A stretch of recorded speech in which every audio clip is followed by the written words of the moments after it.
உலகில் எல்லோரும் எம்மை விட்டு ஒரு நாள் பிரிந்து விடுவார்கள். பிரிவதோடு மட்டுமல்லாமல் எல்லோரும் ஒரு நாள் எம்மை மறந்து விடுவார்கள். செல்வத்தை சேகரிப்பதற்காக ஓடலாம், சொத்துக்களை குவிப்பதற்காக ஓடலாம், உறவுகளுக்காக வாழலாம், நண்பர்களுக்காக வாழலாம், பிள்ளைகளுக்காக வாழலாம், அதற்காக ஒட்டுமொத்த வாழ்வையும் கழிக்கலாம். ஆனால் நாம் மரணித்து விட்டால் எம்மை எப்போது மறப்போம் என்று அவர்கள் காத்து கொண்டிருப்பார்கள். யாராவது எம்மை நினைவுபடுத்தினால் கூட வேண்டாம், எனக்கு கவலை வந்துவிடும், அவரை பற்றி பேசாதீர்கள் என்று தவிர்த்து விடுவார்கள் நபித்தோழர்கள். அதனால் தான் மன்னரைகளை பார்த்து சொல்லுவார்கள், எதை எடுத்து சென்றீர்கள் இந்த உலக வாழ்வில்? உங்களுக்காக செல்வத்தை சேகரித்தீர்கள் என்று அதை யாரோ பயன்படுத்துகிறார்கள் என்று. அப்படித்தான் செல்வத்தை அவன் சேகரிப்பதற்காக வாழ்வை கழிக்கிறான், இன்னொருவன் பயன்படுத்துகிறான். உங்களுக்காக வீடு என்று அதில் யாரோ தங்குகிறார்கள். உங்களுக்கான மனைவி என்று ஒரு பெண்ணை வைத்திருந்தீர்கள், நீங்கள் மரணித்ததற்கு பிறகு அவர்களும் வேறு ஒருவரை திருமணம் முடித்து விட்டார்கள்.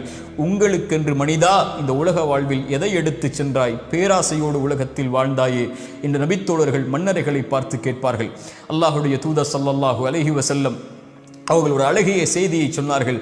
மனதில் வையுங்கள், எந்த ஒரு ஆத்துமாவும் இந்த உலகத்திலே மரணிக்காது அல்லாஹ் கொடுத்த வாழ்வாதாரத்தை முழுமையாக்காமல்.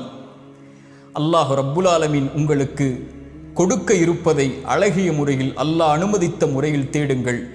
உங்களை பேராசை மிகைத்து அல்லாஹ் தடுத்த முறையில் ஒருபோதும் வாழ்வாதாரத்தை தேடிவிடாதீர்கள். அல்லாஹ்விடத்தில் இருப்பதை அவன் அனுமதித்த முறையில்தான் அவனிடத்திலிருந்து பெற்றுக்கொள்ள முடியும். அல்லாஹ் உங்களுக்கு தேடி ஒன்றை கொடுத்தால் அதை திருப்தி அடைய செய்வான், அவன் அனுமதித்த முறையில் அதை தேடினாள் என்று அல்லாஹுடைய தூதர் ஸல்லல்லாஹு அலைஹி வஸல்லம் அவர்கள் சொன்னார்கள். நிறைவுடைய